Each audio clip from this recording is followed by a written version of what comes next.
Bonjour et bienvenue dans le ministère de la préparation de l'épouse de Jésus-Christ. Aujourd'hui, nous allons voir, nous avons un thème qui est très intéressant puisqu'il s'agit de la persévérance. Et dans un monde où on veut tout de suite, la persévérance est quelque chose de assez anachronique, je vais dire. C'est vraiment un contre-courant. On veut tout de suite, les enfants veulent tout de suite, les adultes veulent tout de suite. Le goût de l'effort, de la persévérance, peut-être hormis des sportifs qui savent que pour s'entraîner et obtenir des médailles ou percer, il faut vraiment avoir de la persévérance. Alors, j'aimerais voir avec vous, il y a plusieurs choses dans lesquelles le disciple doit persévérer. Amen. Et l'épouse de Christ, définitivement, a comme marque de fabrique la persévérance. Et nous allons voir ici différentes, c'est un peu comme la pelure d'un oignon en fait. Il y a plusieurs types de persévérance. Je vais m'attacher à parler avec vous aujourd'hui des principaux types de persévérance. Le premier type de persévérance, c'est la persévérance dans la foi. Et nous allons trouver ça dans Actes 14, 22. Actes 14, 22. Dit ceci, ou bien même 21, à partir du verset 21, quand ils eurent évangélisé cette ville et fait un certain nombre de disciples, ça c'est la grande commission qui est appliquée au temps des apôtres, ils retournèrent à Lystre, à Icône et à Antioche, fortifiant l'esprit des disciples, les exhortant à persévérer dans la foi, et disant que c'est par beaucoup de tribulations qu'il nous faut entrer dans le royaume de Dieu. Amen. Donc ici, on a deux choses, c'est persévérer dans la foi. Pour entrer dans le royaume de Dieu aussi, ça veut dire que sans persévérance, on a quand même des risques de ne pas entrer dans le royaume de Dieu. Il faut savoir que l'ennemi s'élève véritablement contre la foi. Et vous savez, la foi peut se perdre. Plusieurs, au temps de Paul, ont fait naufrage par rapport à la foi. Ça, c'est expliqué dans 1 Timothée 19, notamment Hyménée et Alexandre, qui étaient des compagnons de Paul, et ils ont fait naufrage par rapport à la foi. Pourquoi? Parce qu'ils n'ont pas su tenir et persévérer dans la foi, et ils sont retournés dans le monde. Donc, il faut savoir que le Seigneur lui-même a dit dans Luc 18, lorsque le Fils de l'homme viendra sur la terre, trouvera-t-il la foi? Amen. Alléluia. Pourquoi il dit ça? Parce que le diable se lève pour combattre la foi de ceux qui ont donné la vie à Christ, par l'intimidation, par la menace, par la tribulation, par la convoitise, par toutes sortes de choses. Donc, la première des choses pour nous, chacun d'entre nous, c'est de persévérer dans la foi qui nous a été transmise. Amen. Alléluia. Le deuxième type de persévérance que l'on trouve dans la Bible, c'est quelque chose qu'on n'aime pas entendre, mais c'est la persévérance dans l'affliction. Jésus, en tous les cas, nous a jamais promis un chemin pavé de roses, mais il nous a promis la persécution. Ici, il est dit, je vais prendre un seul verset, dans Matthieu 24, 9. Alors, c'est un verset qui peut faire un peu peur, mais nous allons dans ces temps-là. Il dit, alors on vous livrera au tourment et l'on vous fera mourir. Et vous serez haïs de toutes les nations à cause de mon nom. Alors plusieurs succomberont et se trahiront, se haïront les uns les autres. Plusieurs faux prophètes s'élèveront et ils séduiront beaucoup de gens. Et parce que l'iniquité se sera accrue, la charité ou l'amour du plus grand nombre se refroidira, mais celui qui persévérera jusqu'à la fin sera sauvé. Amen. Donc, sauver, c'est aussi pas uniquement dans le salut, c'est sauver des situations, sauver des difficultés, sauver de tout ce qui va s'abattre sur le monde. Et ce verset est tout à fait clair. Il y aura des tribulations à cause du nom de Jésus. C'est pour ça que la persévérance dans la foi, dans ce qu'on a entendu, dans ce qu'on a cru, la persévérance dans l'affliction se passe aussi par la persévérance dans la vérité. Parce qu'il y aura plusieurs faux prophètes, comme il est dit ici, qui vont s'élever pour séduire beaucoup de gens. Et aussi quelque chose qui va contre la persévérance, c'est l'iniquité et l'amour du plus grand nombre qui se refroidit. Amen.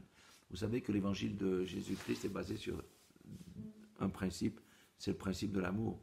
Aimer Dieu en premier et aimer son prochain comme soi-même.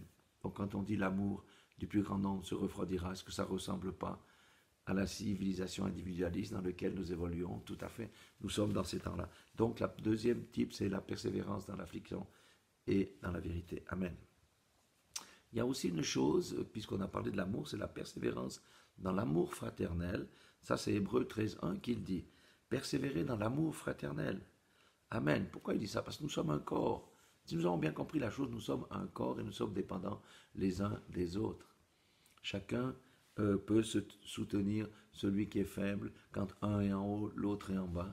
Et l'amour fraternel, ça se représente aussi par le partage, le soutien, la présence, l'encouragement, etc. Nous avons la chance ici en Europe de pouvoir déjà encore nous rassembler, mais dans certains pays, c'est très difficile de partager l'amour fraternel parce que les gens sont traqués et c'est l'église souterraine, comme il y a aussi par exemple en Chine. Donc l'amour fraternel, oui, c'est hyper important, il faut savoir persévérer là-dedans. La Bible dit, n'abandonnez pas ou ne renoncez pas à vous assembler. C'est vrai qu'aujourd'hui on pourrait dire, mais bon, dans le fond, moi je suis des prédicateurs sur Internet, j'ai pas besoin de me rendre à l'église. Eh bien, on se prive de grands bienfaits en adoptant cette position et finalement on va se refroidir et on sera comme une tomate hors sol, toute seule. Il y a aussi une chose dans la persévérance qui est la persévérance dans la sanctification. Marc, qui était un apôtre très pratique parce qu'il s'adressait aux Romains, donc pas de frioriture, il dit dans Marc 14, 38, « Veillez et priez afin que vous ne tombiez pas en tentation. » Donc l'esprit est bien disposé, mais la chair est faible. Amen. Donc aussi, nous avons aujourd'hui des attaques, des bombardements sur les pensées, sur tout ce qui touche les yeux, ce qu'on entend par la convoitise. Nous vivons dans un monde où la tentation est à chaque coin de rue. Et nous devons persévérer dans quoi? Dans la sanctification. Amen.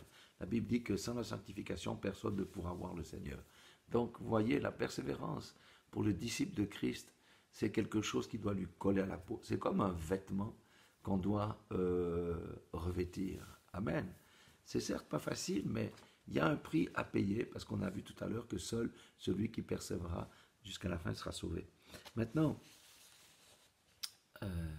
la vie du disciple, la vie de l'épouse de Christ, c'est une vie de combat. Amen.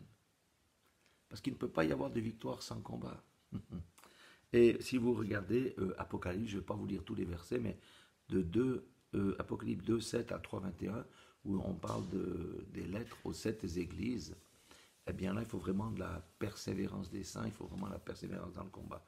Parce qu'il y a 7 combats qui sont nommés ici, avec 7 types de récompenses. Je prends le premier, il dit à celui qui vaincra, je donnerai à manger de l'arbre de vie, c'est la vie éternelle, hein, qui est dans le paradis de Dieu. Amen. Alléluia. Nous savons que cette herbe-là n'est plus sur la terre, mais il est dans le paradis de Dieu. Donc c'est la vie éternelle.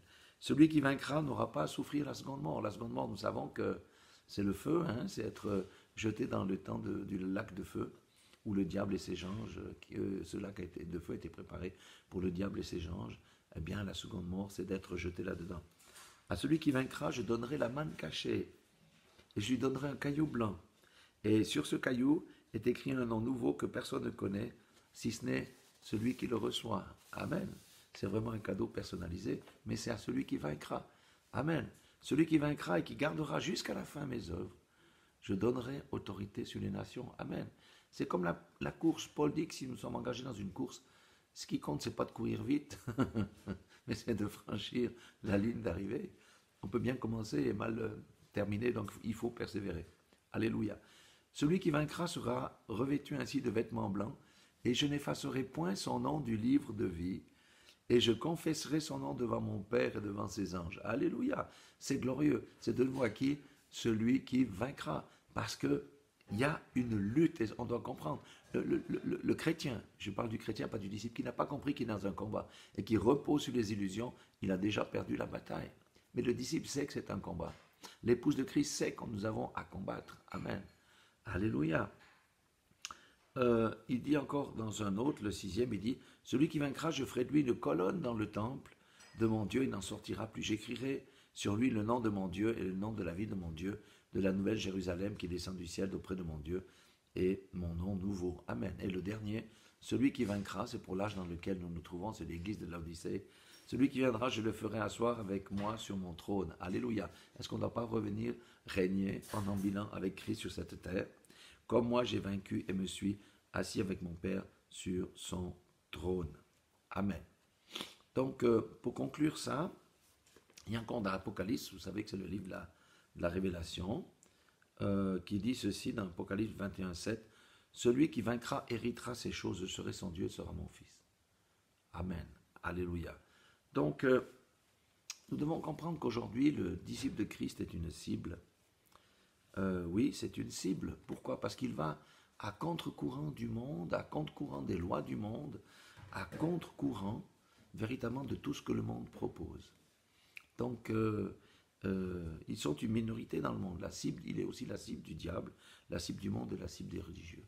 Donc, le disciple, aujourd'hui, on est tout en train de faire pour qu'on le pointe du doigt. On va mettre en place des lois, on en a déjà mis certaines, qui vont réduire son action pour essayer de le forcer à sortir de ses vœux envers Jésus-Christ.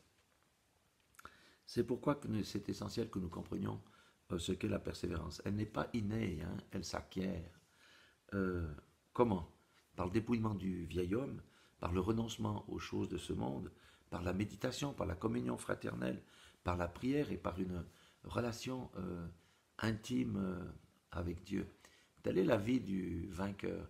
Et le vainqueur qui persévère va toujours porter du fruit, et il va porter encore beaucoup plus de fruits, et il sera une lumière véritablement qui brille dans un monde qui devient de plus en plus ténébreux. Et ayant dit ceci, bien sûr, quelques-uns vont mourir, mais non pas tous, et le Seigneur va faire quelque chose de glorieux avec son épouse qui agit dans la persévérance. Et par-dessus tout, rappelez-vous que c'est la communion intime avec notre Seigneur et Sauveur Jésus-Christ par le Saint-Esprit. Voilà une des marques de fabrique de l'épouse. Alors, par nos propres forces, je pense qu'il est difficile de lutter à la fois contre le monde, le diable, même les religieux, hein, comme Jésus a dû faire face. Donc, nous comptons sur Dieu, mais ce qui compte, c'est les motivations de notre cœur. Et la question, c'est est-ce que je suis prêt à persévérer? Est-ce que je suis prêt à garder la vérité? Est-ce que je suis prêt à subir les tribulations? Est-ce que je suis prêt, comme je l'ai dit, à persévérer dans l'amour fraternel, à ne pas rester isolé? Est-ce que je suis prêt à persévérer dans la sanctification? Est-ce que je suis prêt à persévérer dans les combats et bien entendu dans la foi? C'est de ça dont il s'agit. Et nous devons réfléchir, chacun doit tirer les conclusions qui s'imposent, mais je vous dis qu'il y a vraiment beaucoup de bénédictions à persévérer et la récompense est grande, si ce n'est pas sur cette terre, ça sera dans notre vie future où nous serons dans la gloire au siècle des siècles. Soyez tous bénis au nom puissant de Jésus-Christ et rappelez-vous que le Seigneur revient chercher une épouse, amen, qui sait persévérer. Alléluia.